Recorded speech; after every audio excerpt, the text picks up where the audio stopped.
ইউনুস নবীর কথা মনে আছে আপনাদের? ওই যে মাছের পেটের মধ্যে 3 দিন 3 রাত ঘুরছে আর ঘুরছে, একজন নবী হয়ে তাকে এই অবস্থা ফেস করতে হচ্ছে।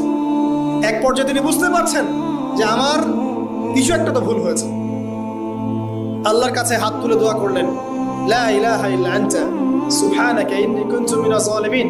দোয়ার পড়ার সাথে সাথে আল্লাহ পাক বললেন, যাও মাছ তুমি রেখে চলে আসো। এটা কি দয়ার নিদর্শন নয়? শুধু তাই নয়, তাকে যখন দ্বীপে নামিয়ে দেওয়া হয় তিনি অসুস্থ ছিলেন। আল্লাহ পাক সূরা সফফাতের মধ্যে বলেছেন যে আমি তার পাশে লাউ গাছ উৎপন্ন করলাম। কোন গাছ? খেতে পারেন এর শাক এবং এই যে ফল, এটার মধ্যে নিঃসন্দেহে এমন এমন কিছু উপাদান আছে যেটা হয়তো আমরা জানিও না, আবিষ্কার করা হয়নি। তিনি সুস্থ হয়ে গেলেন আলহামদুলিল্লাহ।